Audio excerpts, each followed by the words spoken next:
શ્રી જીવ વિચાર. આપણી આજુબાજુ રહેલા આપણા જેવા જીવોનો વિચાર. કરુણાભાવ, કોમળતા જ્યારે ઘટી ગઈ હોય ત્યારે આ જીવ વિચાર ભણવાનો એકચ્યુઅલી વારો આવે. બાકી ખરેખર કરુણાભાવ હોય એને જીવ વિચાર ભણવાની જરૂર નથી. જીવો બધાને ખબર છે. જૈન કુળમાં જન્મેલા દરેક વ્યક્તિને ખબર છે ક્યાં જીવ છે ને ક્યાં નથી. પણ ક્યાંક કરુણાભાવ ઘટી છે. એક પ્રયાસ આચાર્ય ભગવંત દ્વારા, એક પ્રયાસ આપણા બધાનો ભેગો મળીને કે દરેક જીવ પ્રત્યેની કરુણા વધે એવો એક પ્રયાસ કરીએ. સંસારમાં વસતા સર્વ જીવો અને એમાં મુખ્ય બે ભેદો, એક સ્થાવર જીવો અને બીજા ત્રસ જીવો. જેટલા પણ સ્થાવર જીવો છે એટલે કે સ્થિર રહેવાના સ્વભાવવાળા ગમે એવી પરિસ્થિતિમાં પણ પોતે હલનચલન પોતાની ઈચ્છા પ્રમાણે ના કરી શકે એ બધા જ સ્થાવર જીવો, બધાને માત્ર એક જ ઇન્દ્રિય છે, એ છે સ્પર્શ નામની ઇન્દ્રિય. આજે એના અમુક અમુક દાખલાઓને જોતા જોતા એના દોષથી પાપથી કઈ રીતે બચી શકાય એ સમજશું. કઈ રીતે એના પ્રત્યે કરુણા ઉભી થઈ શકે એ આપણે વિચારશું.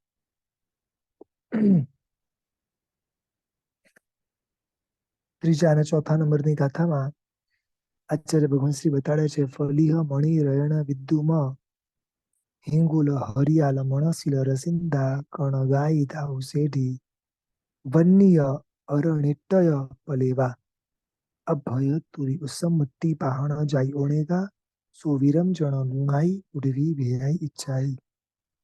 સરળ ભાષામાં એક એક વસ્તુને સમજી લઈએ. સૌથી પહેલી વાત કરે છે સ્ફટિક.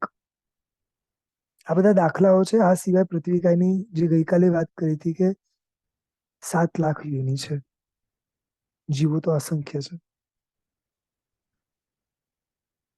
સ્ફટિક,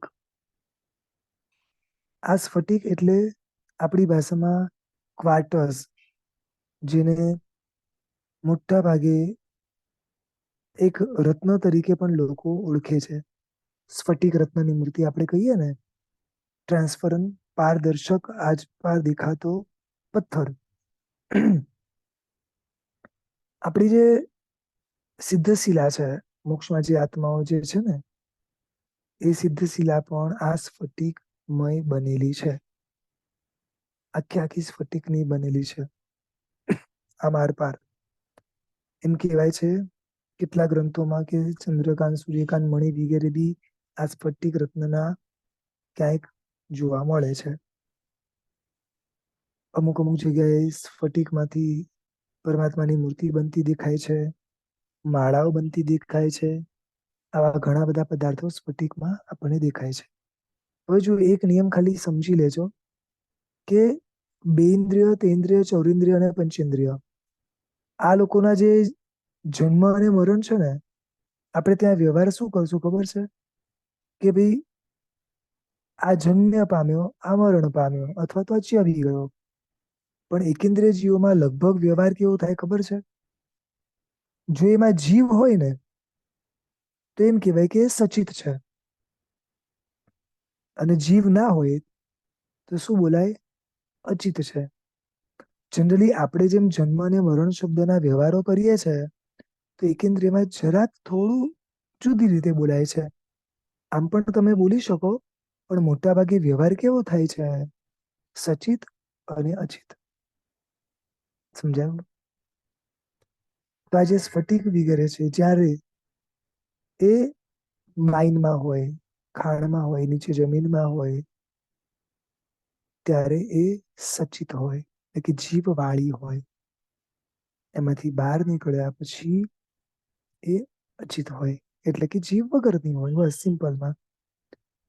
બીજી ભાષામાં કહું તો આ બધા જ એકેન્દ્રિય જીવોના મળદા છે. એકેન્દ્રિય જીવોની ડેડ બોડી છે. એક આત્મા આ શરીરમાંથી નીકળી જાય તો વધે શું? ખાલી શરીર. સમજાયું ને? ફલીય મણિ. મણિ એટલે આપણી ભાષામાં જેમ્સ તરીકે બી કહેવાય છે કે જેમ એટલે એક રત્ન. આમ રત્નનો જે પર્યાયવાચી શબ્દ છે. હવે અહીંયા ખાલી એવું છે કે ઘણા ખરા મણિ સમુદ્રમાં થાય છે. એટલે સમુદ્રમાં થતા જે રત્ન છે એને લોકો મણિ કહે છે. અને મણિની ઘણી બધી જાતિઓ છે. એમાં એક નાગમણિ કહેવાય છે, ચંદ્રકાંત મણિ કહેવાય છે, સૂર્યકાંત મણિ કહેવાય છે. આ બધા ઘણા અલગ અલગ પ્રકારના મણિઓ શાસ્ત્રમાં હોય છે. બધા જ મણિના જુદા જુદા પ્રભાવ હોય છે. પૂર્વના કાળમાં બધી વસ્તુઓ હતી અને અત્યારે કદાચ હશે તો પણ આપણને ઓળખ નથી. તો આ મણિ પણ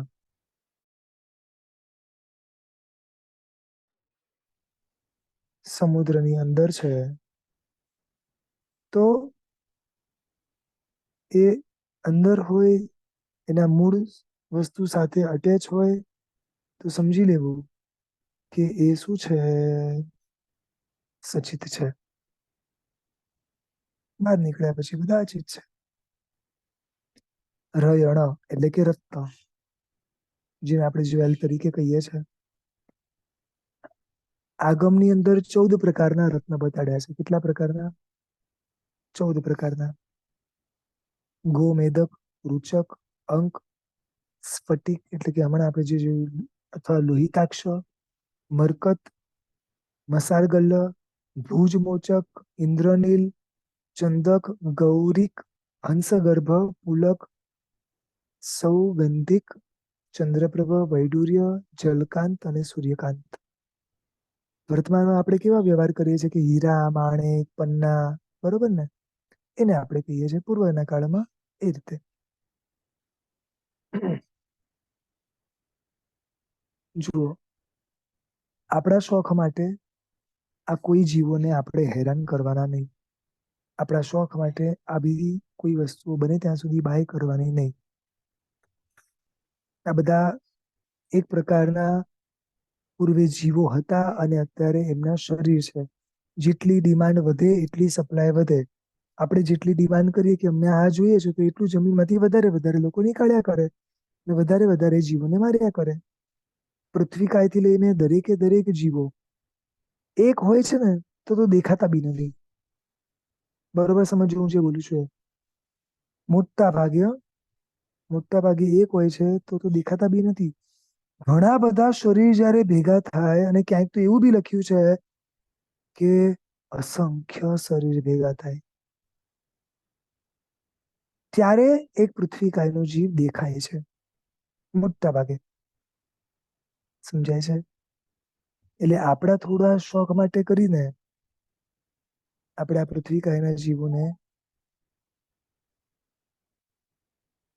કેવી કેવી અને કેટલી બધી વેદનાઓ આપી દઈએ છે. સમજાય છે? બરોબર. બહુ વિચારવાનું છે.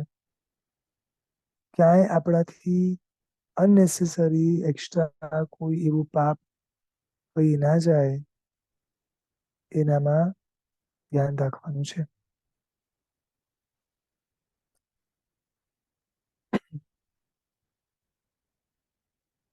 અત્યારે પેલા અમુક અમુક ખાલી નામો કહું છું તમને, પછી એ જીવની રક્ષા કઈ રીતે કરવી એ વિશે આપણે ચિંતન કરશું. એક મસારગલ્લા નામનું જે હમણાં રત્નની આપણે વાત કરી ને, એમાં એક એવી શક્તિ છે કે દૂધ અને પાણીને છૂટા પાડી શકીએ. બોલો, દૂધ અને પાણીને છૂટા પાડવાની ક્ષમતા એ રત્નની અંદર છે. મસારગલ્લા નામનું રત્ન. ચાલો આગળ વધીને વિદ્યુમય એટલે કે પરવાળા, કોરલ તરીકે એને કહેવાય. મોસ્ટલી પીચ કલર જેવા એ હોય. મેં ઘણાની પાસે એની માળાઓ પણ જોઈ છે, અને મોટા મોટા એના બેટ પણ હોય છે અમુક અમુક જગ્યાએ. એવું કહેવાય છે કે મોર ધેન 5500 એની જાતિઓ અત્યારે પણ અવેલેબલ છે પરવાળાની. અને એમાં બી અમુક અમુક તો બહુ જ એક્સપેન્સિવ છે. અને આ પરવાળા ઔષધિ બનાવવામાં, મકાન બનાવવામાં પણ કામ લાગે. અને લાલ રંગના જે છે પીચ ને બધા એ બધા મૂલ્યવાન છે, એટલે માળા વગેરેમાં પણ વપરાય છે. કેટલાક લોકો આભૂષણોમાં પણ એને નંગ તરીકે વાપરતા હોય છે. પછી હિંગુલ નામની એક વસ્તુ છે, સિનેબાર તરીકે એને કહેવાય છે. આ લાલ રંગનો એક ખનિજ પદાર્થ છે. જ્વાળામુખી જ્યારે ફાટે ને અને એની પછી જ્યારે શાંત થઈ જાય ત્યારે ઠંડા પડેલા એના જે પોપડાઓ હોય ને એની આજુબાજુ આ બધું મળતું હોય છે. વજનમાં ભારે હોય છે. અને ઘણીવાર આ બધી વસ્તુઓ તમને કહું તો કેટલી બધી સંખ્યામાં મળતી હોય છે. એટલે જમીનમાં જેને ખબર હોય એને ખબર હોય છે. પછી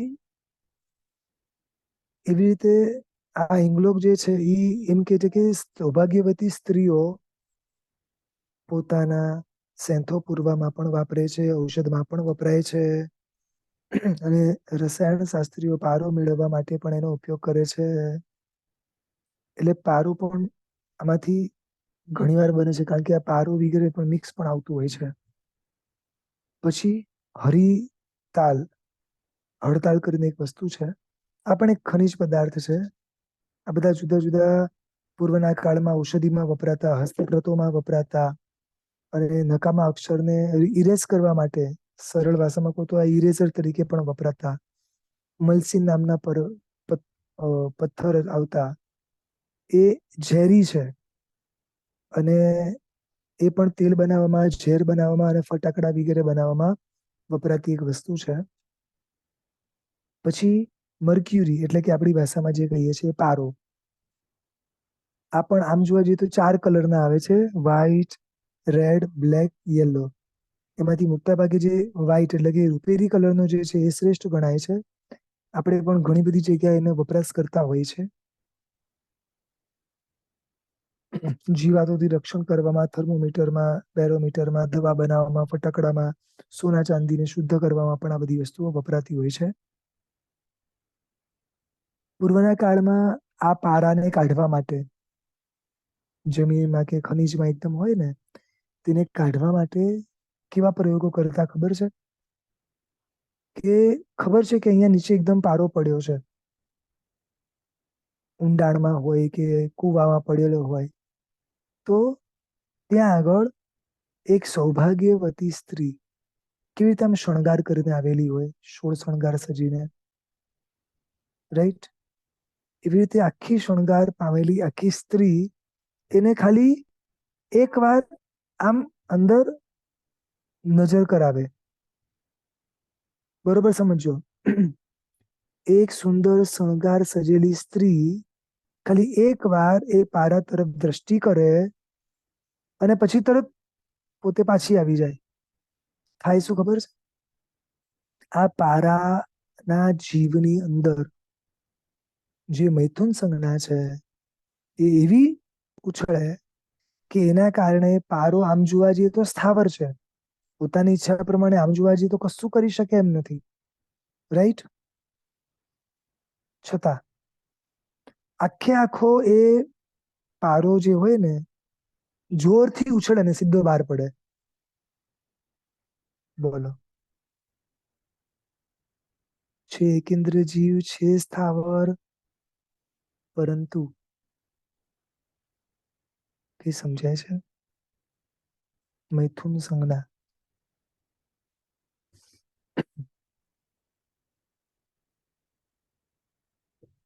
પછી આગળની વાત કરે છે કણગાઈ ધાવસેટી એટલે કે સોનું વગેરે ધાતુ, ગોલ્ડ, સિલ્વર, તાંબુ, લોઢું, કલાઈ, સીસુ, જસત, આ બધું. આ બધા પણ જયારે ખાણમાં હોય છે ત્યારે એની અંદર જીવ હોય છે એટલે કે સચિત હોય છે. બહાર નીકળ્યા પછી બધું જ અચિત થઈ જાય છે. સોના માટે એવું કહી શકાય કે એકદમ પ્યોર વસ્તુ કહેવાય. અને ગમે એટલી મેલ્ટ પણ કરો ને તો પણ ઉડી ના જાય, નાશ ન પામી જાય. કાટ પણ ક્યારે લાગે નહીં. અને તમે એને ગરમ કરો ને તો ક્લોકવાઇઝ જ આમ ગોળ ગોળ ફરે. આ બધું એનું પહેલેથી છે. પછી ચાંદી છે, એના વિશે બી આપણને લગભગ બધું ખબર જ છે. કોપર છે, પિત્તળ ને બધું, લોખંડ અને કલાઈ વગેરે, સીસા વગેરે, જસત વગેરે, આ બધું જ જે છે એ જુદી જુદી પ્રકારની આ જાતિઓ છે. હવે પહેલા એક વસ્તુ સમજી લઈએ કે જીવન જીવવા માટે આમાંની કેટલી વસ્તુની જરૂર છે, અને ઘણી વાર આ વસ્તુ આપણે જરૂર કરતા વધારે વાપરીએ છીએ. કદાચ વપરાશમાં ઘણું ઓછું છે, પણ એની અનુમોદનાના દોષો અને એના પાપના દોષો વધારે છે. હવે એક નાનકડો દાખલો આપું છું. અત્યારે અહીંયા વાત કરી સોનું, ચાંદી વગેરે, બરોબર છે, લોખંડ વગેરે.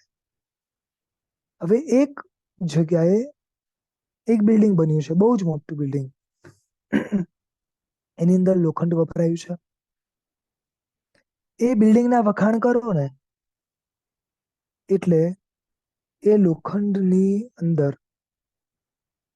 ભૂતકાળમાં જેટલા જીવો હતા અને જેટલા જીવોને મારીને એ લોખંડ બહાર નીકળ્યું છે, એ બધાનો દોષ એક સાથે લાગી જાય. કઈ સમજાય છે? આટલો નાનકડો લોખંડનો ટુકડો પણ જે છે ને, એમાં પણ અસંખ્ય જીવો છે. એ અસંખ્ય જીવ ભેગા થાય એટલે કે અસંખ્ય શરીર ભેગા થાય ત્યારે એક લોખંડના ટુકડાને જોઈ શકીએ. આખા બિલ્ડિંગની અગર પ્રશંસા કરી તો એ આખા બિલ્ડિંગમાં જેટલા પણ જીવો છે, એટલે કે ભૂતકાળમાં હતા, જેના માંથી અત્યારે લોખંડ બન્યું છે, એ સર્વ અસંખ્યાતા પૃથ્વીકાયના જીવોને મારવાનો દોષ આપણને લાગે. કોઈએ પહેરેલા ડાયમંડ, ગોલ્ડ, સિલ્વરની પ્રશંસા કરી.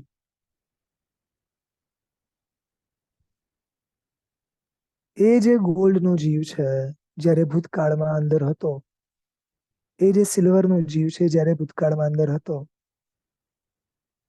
હજી બી રિપીટ કરું છું ત્રીજી વાર, આટલું એક તો જે નાનકડું દેખાય છે ને, એ બી અસંખ્ય પૃથ્વીકાયના શરીર છે. એટલે જીવો કેટલા અસંખ્ય, કેટલા જીવોને મારવાનો દોષ મને લાગે. આ કારણ કે અનુમોદના કરીને એટલા માટે.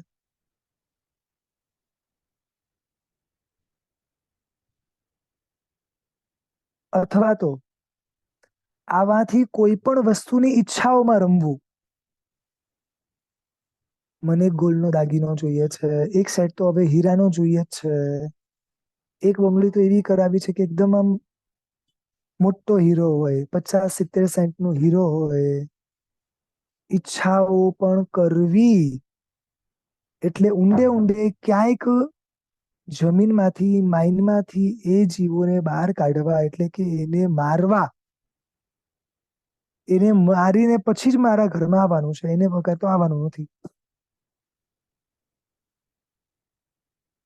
કેટલો દોષ લાગે વિચારો.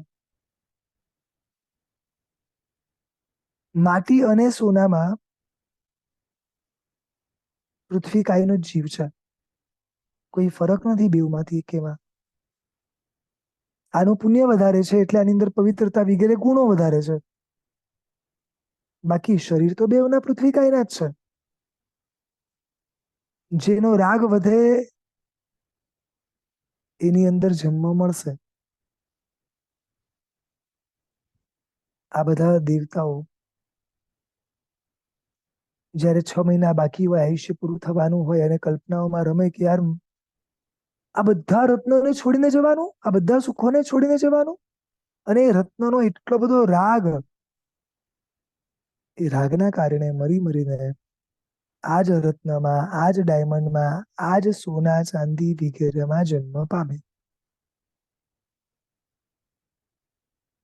આપણને કેટલો રાગ છે?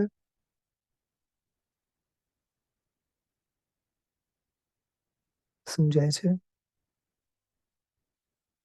કોઈક ભાઈએ તો ગાડીનું આખું બહારનું જે સ્ટ્રક્ચર છે ને આખું સોનાનું બનાવ્યું હતું. બોલો, હવે સમજો એને રાગ કેટલો હશે. એક ભાઈને મેં જોયા હતા, આખા ગળામાં છેક અહીંયા સુધી એટલો બધો દાગીનો ભાઈને પહેરેલો. રાગ કેટલો હશે. મૃત્યુ પામીને આજ દાગીના આજ સોના તરીકે અથવા તો એની આજુબાજુ કોઈ પણ જીવ જંતુ તરીકે જન્મ મળશે.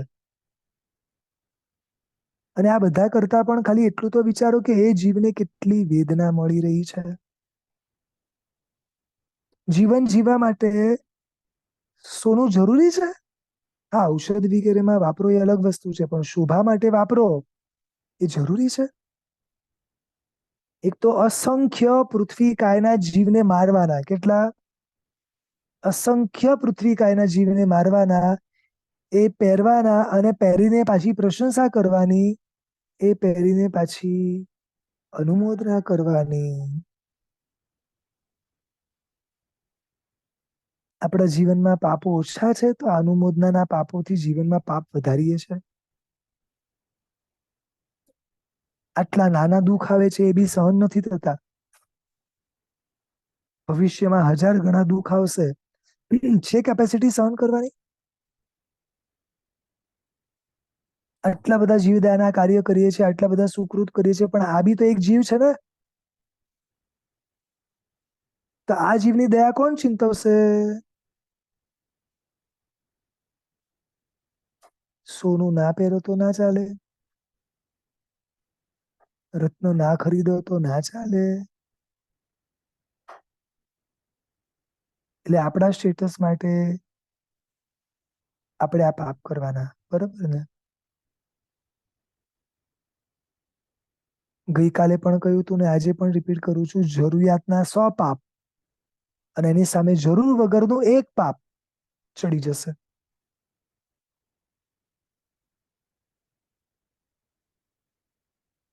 બહુ વિચારજો, ઘણું વિચારજો. જ્યાં જ્યાં જેટલા ભેગા કર્યા છે ને દાગીના ને રત્ન ને બધું, એના માટે વિચારજો.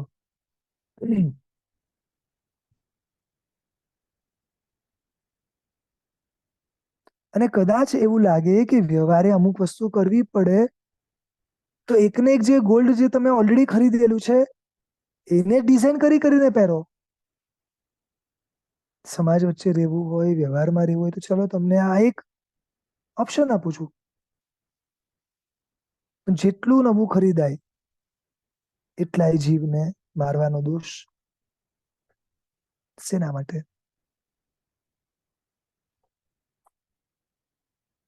આ ભાવમાં પુણ્ય મજબૂત છે, આપણને કશું જ નથી થવાનું કદાચ, પણ પછીના ભાવમાં આપણે જ પોતે સોના તરીકે હશું. ખાલી કલ્પના કરી જુઓ. આપણા જેવા હજારો જીવો ભેગા હશે, આપણે બધાની ભેગા હશું, કેવા મશીનો ફરશે, કયા લેવલની વેદનાઓ આપશે. સમજાય છે?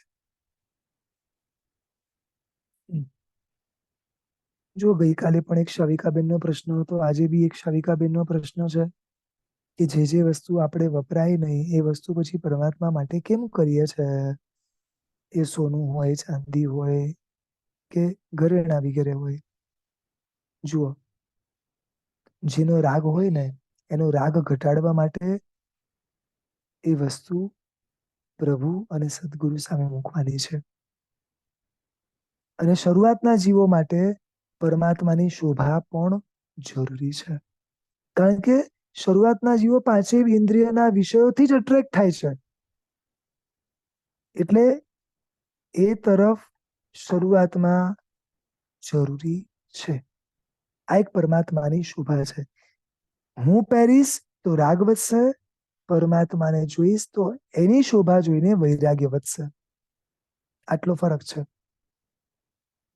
ખ્યાલ આવે છે? છતાં પણ આપણે જે કરવું હોય આપણને સ્વતંત્ર છૂટ છે. આપણને કોઈ એ કીધું નથી કે તમે પરમાત્માને આપો ના આપો. આ એક ભક્તિ છે, ભાવ છે, બહુમાન છે. તો ફરી મૂળ વાતમાં આવીએ કે આવું કેટલું બધું છે. આપણા ઘરમાં જેટલી પણ જગ્યાઓ છે દરેકમાં લોખંડ ક્યાંક ને ક્યાંક વપરાયેલું છે. તો ખાલી વિચાર કરો કે એક ઘર ખરીદીએ એની પાછળ ઘણી વાર છે ને જરૂર ના હોય તો પણ ચાર ચાર પાંચ પાંચ ખિલ્લી મરાવી દઈએ છે. એક ખિલ્લી, સિંગલ ખિલ્લી કેટલાય લોખંડના જીવોના સમૂહને સમજાય છે માર્યા હશે ત્યારે ખીલી બની હશે.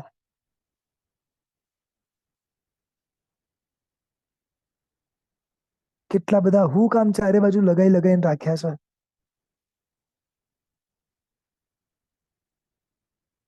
આપણા ઘરોમાં દરવાજા ખોલવા માટે દરેક જગ્યાએ છે. મેં એક ભાઈને ત્યાં જોયું એક પણ દરવાજો ખોલવા માટે એવું પકડવાનું સાધન જ નહીં. એવી રીતે બનાવેલા હતા કે આમ નીચેથી જ આમ ખોલવાના. નીચેથી હાઈટ વધારે હોય એટલે જગ્યા હોય એટલે નીચેથી ધક્કો મારો એટલે ખુલી જાય. મેં એમને પૂછ્યું કેમ તો કે હવે આવું સારું નથી લાગતું હવે પ્લેન જોઈએ બધું એટલે. મેં કીધું એની જગ્યાએ જો જીવદયાની ભાવના રાખી હોત કે એટલું મેટલ ઓછું વપરાય અને એટલા એ બધા જીવોને વેદના ઓછી થાય તો મેં કીધું કેટલા કર્મ તૂટત. આ જે કર્યું પ્લેન રાખવાનું એ શોભા માટે કર્યું, રાઈટ?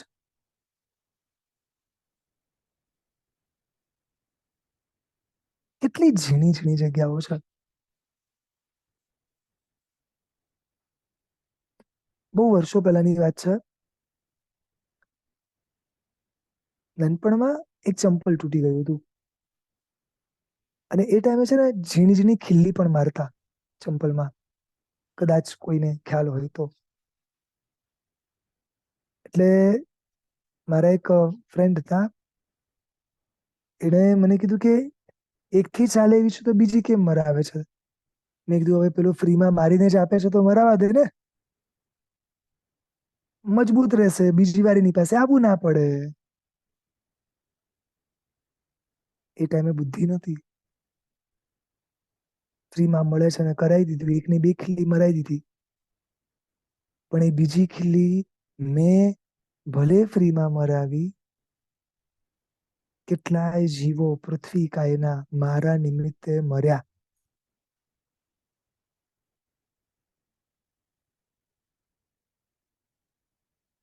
કઈ સમજાય છે?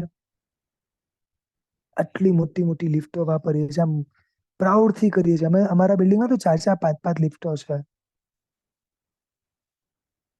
સર્વન્ટ માટેની જુદી, ડોગ્સ માટેની જુદી, અમારા ગેસ્ટ માટેની જુદી ને અમારા માટેની જુદી. અમારે તો ગાડીઓ પણ લિફ્ટમાં જાય બોલો. કરો પ્રશંસાજીને લાવો ભેગું કરો ને રો એવી જગ્યાએ. કઈ સમજાય છે?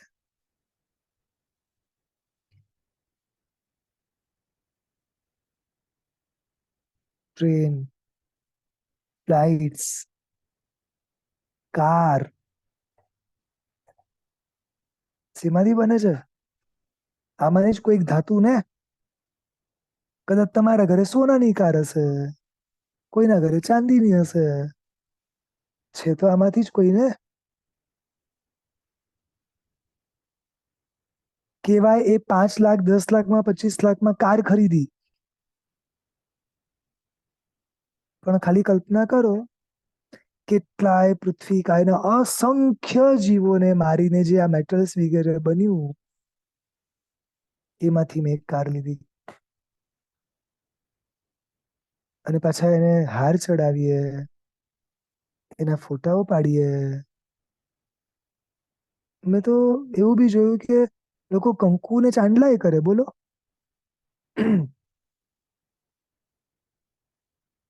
એટલે અસંખ્યથી પણ વધારે જીવોને મારીને બનેલી વસ્તુ એને તિલક કરવાના.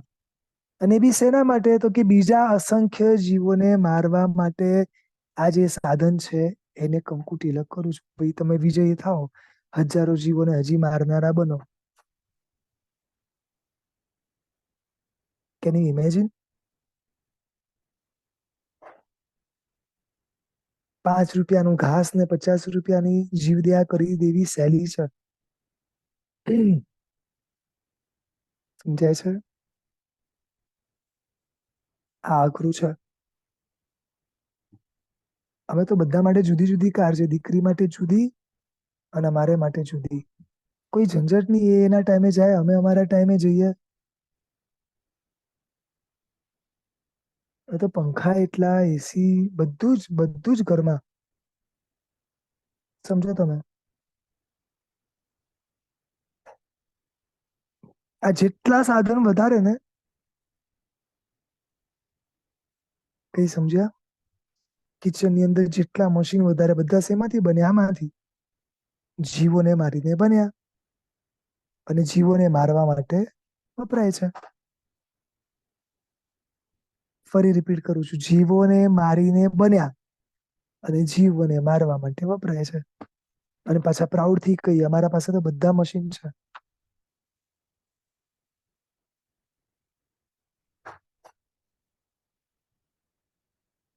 ખાલી એક પ્રશ્ન પૂછું?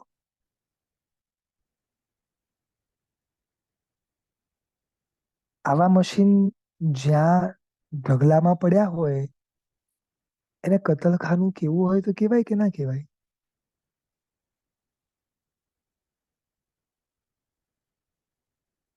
ફરી પ્રશ્ન પૂછું છું, કદાચ તમને નહીં સંભળાયો હોય. આવા મશીનોના ઢગલા જે સ્થાન પર હોય, જો કે એક હોય તો એ કતલખાનું કહેવાય અને એકથી વધારે હોય તો એ કતલખાનું કહેવાય કે ના કહેવાય? બકરીદના દિવસે કેટલા સરસ જીવદયાના ભાવોમાં ચડી જઈએ છે ને?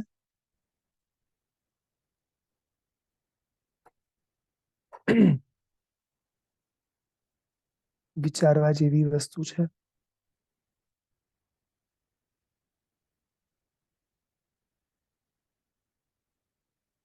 જ્યાં જ્યાં આવા કોઈ પણ મેટલ્સ વપરાયેલા છે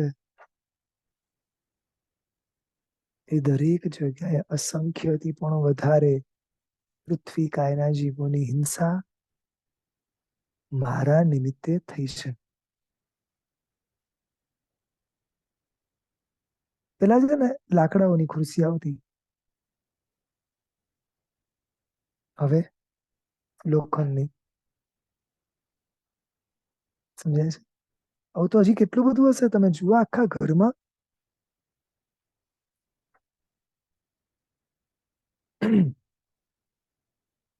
ચાવીની જરૂર બે જ હોય છતાંય બીજી બે કરાવે.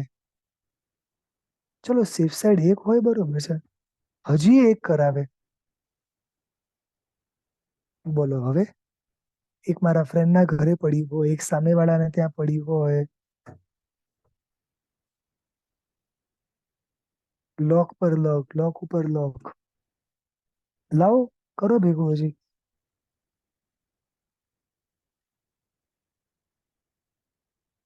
ઘણા લોકો તો સોનાના અને ચાંદીના દાંત નખાવતા હોય છે, જોયા છે? આમાં એ રહી ગયા હતા.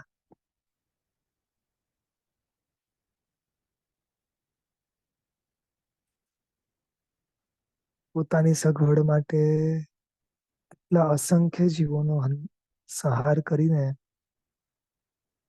ભવિષ્યમાં સાતા મેળવવાની ઈચ્છા લાગે છે.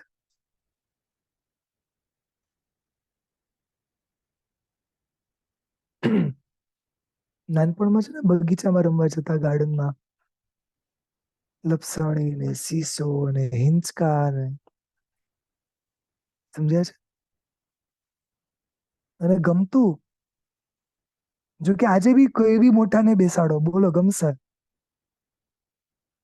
ગાર્ડનમાં જઈને પહેલો પ્રશ્ન પૂછશે, ભાઈ નાના અને મોટાના ડિફરન્સ એ બતાડો, મોટા માટે ક્યાં છે? એટલે હજી બી સમજી ગયા ને? હું બીજા જીવો તો હજી બતાવ્યા જ નથી, હવા ને આ બધું. પણ આ લોખંડ મેટલ્સ જ્યાં જ્યાં વપરાય છે ખાલી એટલું જુઓ.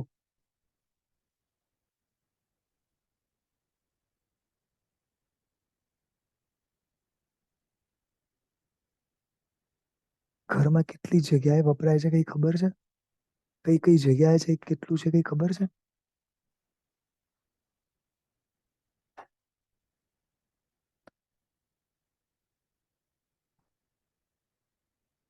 પાછા પરમાત્માને પ્રાર્થના કરી, ભગવાન બહુ જ માથું દુખે છે આજે. એક માથું દુખે એમાં કમ્પ્લેન કરવા દોડી જઈએ છે, બોલો.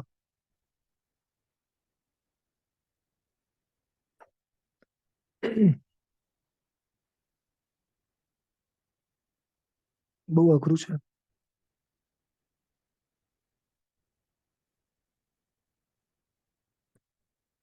એક શમણ ભગવંતને પ્રશ્ન પૂછ્યો કે સાહેબ સ્ટેપલર જોઈએ છે? તેમણે ના પાડી. એ કે કોઈ પણ પેપર હોય ને તો અમે પેપરને જરાક કાણું પાડી દોરી બાંધી દઈએ છે. બને ત્યાં સુધી સ્ટેપલર વાપરતા નથી. આઈધર પછી ચિપકાવી દે.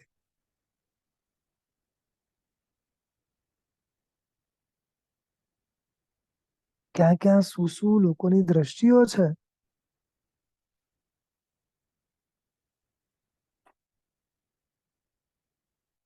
ભૂતકાળ એક એવો હતો જયારે ટ્રેનમાં ટ્રાવેલ કરે ને તો બેગને બાંધવા માટેની ચેન લઈને જાય. સમજાય છે? ક્યાંય છોડ્યું છે આપણે? મને આમ એક જગ્યા બતાડો.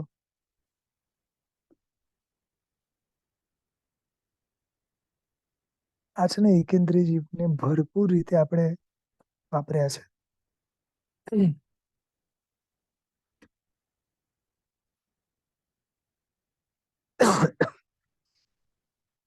હજી એક સ્ટેપ આગળ વધુ છું.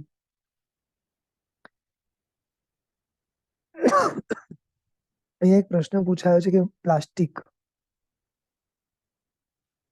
શેમાંથી બને છે?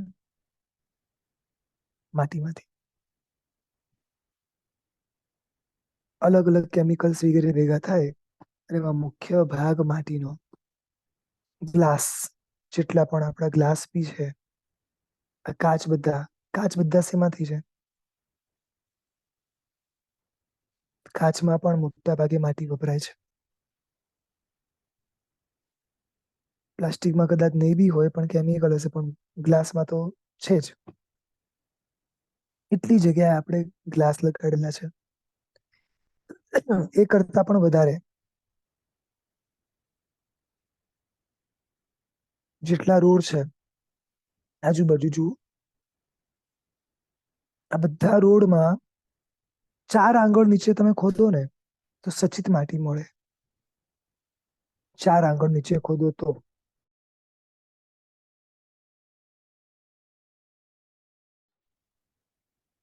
ઘણી બધી વાર છે ને અમુક જગ્યાએ ખોદેલું હોય છે બધે, ત્યાં આગળ પગ નહીં મૂકવાનો. સચિત હોવાની શક્યતા છે.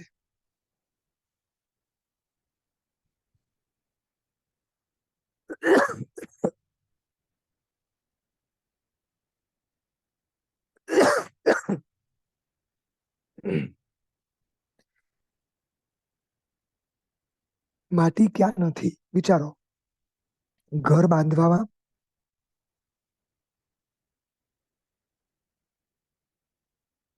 આપણી આજુબાજુ જેટલી પણ લાદીઓ છે એના મૂળમાં પણ ક્યાંક માટી છે.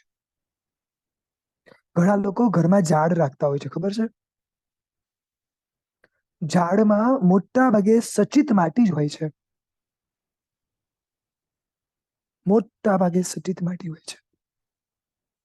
તમે ગાર્ડનમાં જાઓ, મોટા ભાગે સચિત માટી હોવાની શક્યતા છે. કેટલી બધી જગ્યાએ આ માટીના જીવોને આપણે હેરાન કરીએ છીએ. પૂર્વના કાળમાં એક વ્યવસ્થા હતી કે કોઈ પણ વસ્તુ અગર પલટવી હોય ને તો જ્યાં ખાડો હોય ને ત્યાં પલટવવાની.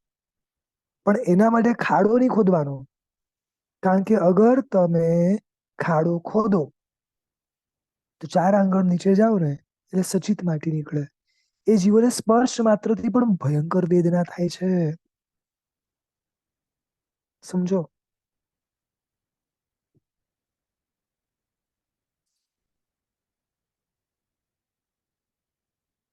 કદાચ એવું બી શક્ય બને કે અત્યારના જે રોડ છે ત્યાં કદાચ 4 આંગળ નીચે ન મળે પણ વધારે નીચે મળે.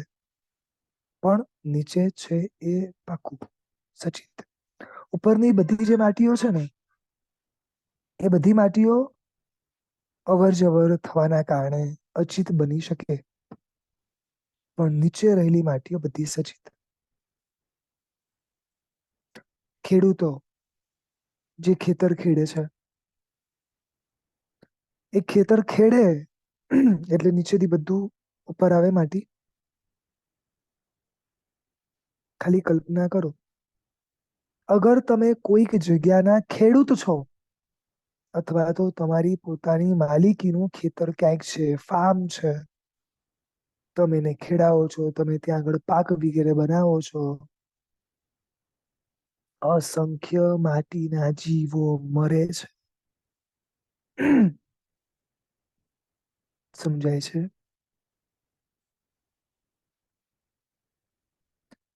ઘણીવાર વાતોમાં ને વાતોમાં બોલી જઈએ, આ રોડ કેટલો સરસ છે, આ હાઈવે તો બહુ જ ફાઇન બન્યો છે, તમે અહીંયા જઈ આવ્યા, 40 મિનિટમાં પહોંચી જશો.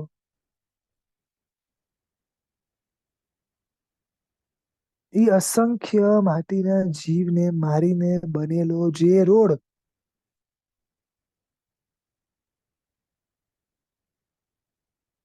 બધાના દોષ લાગશે.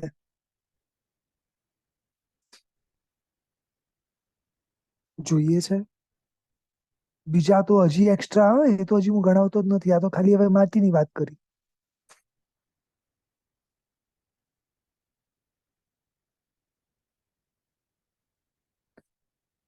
માટીમાંથી બનતી એવી જે જે વસ્તુઓ છે,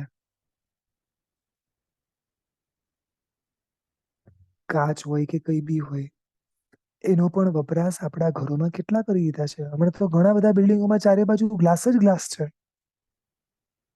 રાઈટ?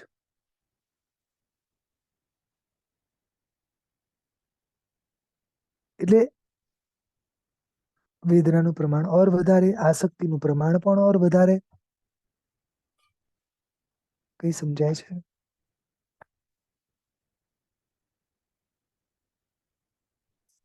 જેટલા મોટા ઘર, એ મોટા ઘરને બનાવવા એટલી વધારે માટી વપરાય.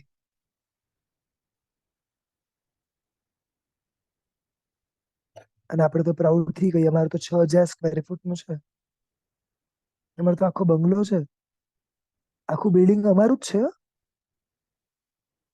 4 ફ્લેટ ભાડે આપેલા છે.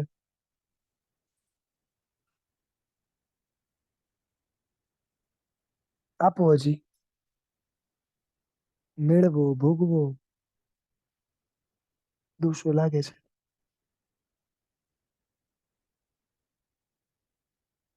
આ બધા જીવો કશું બોલતા નથી એટલે. એક બેરો, બોબડો, આંધળો, આવો વ્યક્તિ, એને કોઈ પકડીને મારે, એ એની વેદના કહી શકે છે? એ જોઈ શકે છે કે ક્યાં આવી રહ્યું છે, તો બચી બી શકે છે? ન બોલી શકે, કોઈ રીતે બહાર કહી શકે. વેદના કેવી હશે? આ બધા એવા જ છે, બેરા, બોબડા, આંધળા, બધા એકેન્દ્રિય જીવો એવા છે. અને આપણે એને માર્યા કરીએ છીએ.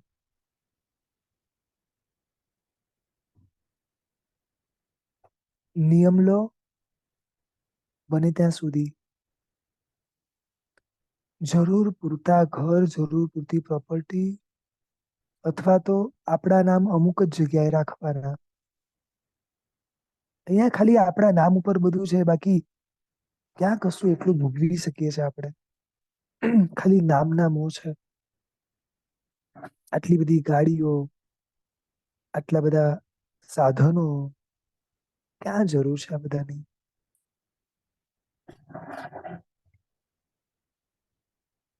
દરેક બાત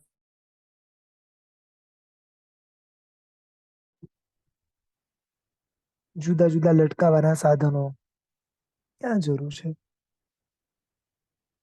દરેક જગ્યાએ ખુલવા માટેના અલગ અલગ જગ્યાઓ, ક્યાં જરૂર છે? થોડો વિચાર કરો. થોડો વિચાર અસંખ્ય જીવોના મૃત્યુને અટકાવશે. એટલીસ્ટ આપણે તો નિમિત્ત ના બનીએ. પહેલા નંબરમાં પાપ કરવું નથી. બીજા નંબરમાં કદાચ કોઈ પાપ કરવું પડે તો એ પાપની પ્રશંસા કરવી નથી.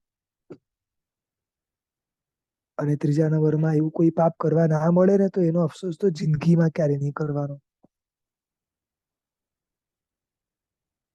સમજાય છે?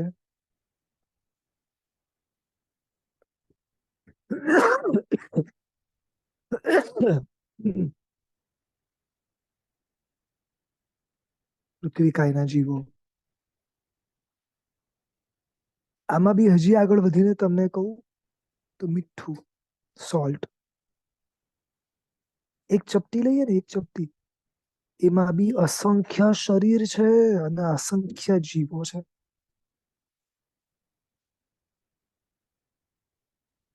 ઘણા લોકો શું કરે ખબર છે? અમુક જે મસાલા બનાવે ને, દાખલા તરીકે સિંગની ચટણી, મેથી મસાલો વગેરે વગેરે, તો એમાં કાચું મીઠું જ વાપરે. જીરાળું, આવી ઘણી બધી વસ્તુઓ બહારથી જે આવે છે એમાં તો કાચું મીઠું જ વપરાય છે. પછી શું કરે ખબર છે? ખાખરા ઉપર જીરાળું નાખીને ખાય. વપરાય. વેફર ને આવી બધી ફરસાણો બધા પેલા ઉતારી દે તેલમાંથી અને પછી એને ઉપર મસાલો નાખે. ન એકાશના બેસનામાં ચાલે, ન સાધુ સાધી ભગવંત ને ચાલે. સચિત ને સચિત છે. અગર એ મસાલો તમે અચિત રૂપે બનાવેલો હોય તો ચાલે, અથવા તો તેલમાં તળાતું હોય ને ત્યારે તમે નાખી દો તો ચાલે.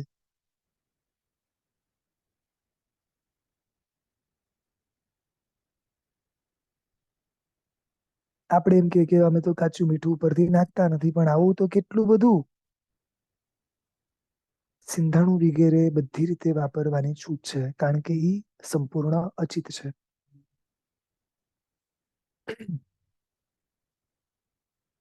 હું તો કહું છું ઘરમાં એનો જ વપરાશ કરો ને. 2 રૂપિયા વધારે નથી પોસાતા આપણને? આરામથી પોસાય છે.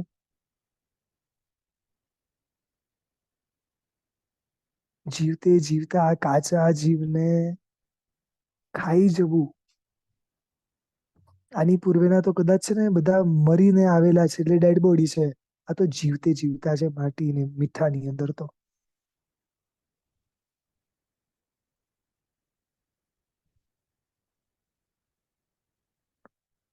જો થોડા ધર્મ માટે કરીને, કે થોડા સારા માટે કરીને આટલા બધા પાપ નહીં કરવાના. જે આપણાથી જીવદયા સચવાતી ના હોય તો વધારે જીવોની હિંસા નહીં કરવાની. સમજાય છે?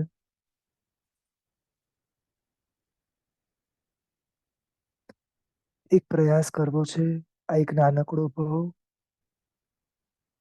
જ્યાં આગળ આવા એક જીવોને મારે મારા નિમિત્તે મારવા હવે નથી.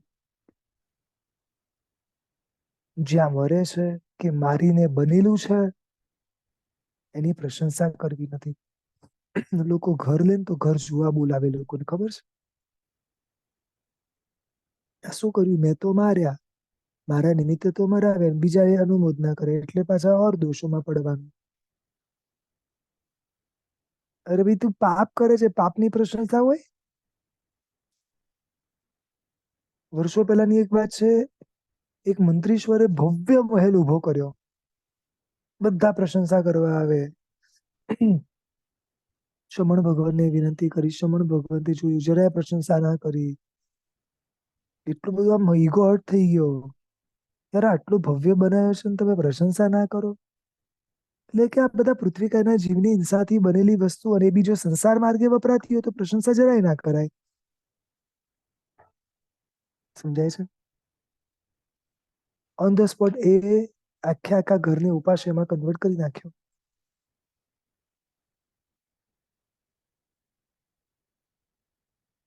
હવે તો અનુમોદના કરશો ને? તો કે હવે આ સત્કાર્યની અનુમોદના.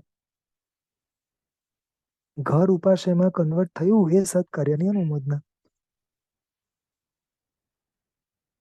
હજી આવી ઘણી બધી વાતો છે. કન્સ્ટ્રક્શન લેવલ, ઘરના રિનોવેશન કરાવવા, ખોદાવવું, બિલ્ડર્સના બિઝનેસો, આ બધામાં માટીથી લઈને બધા જીવોની ભયંકર હિંસાઓ છે. આ ભાવમાં પુણ્યના ઉદય મજબૂત છે, પૈસા પણ સારા મળી રહ્યા છે. પછીના ભાવનો કોઈ આઈડિયા નથી. શાસ્ત્રમાં તો ત્યાં સુધી લખે છે કે ઘર લે વેચના પણ દલાલ ના બનવું. બિલ્ડર તો દૂર છે.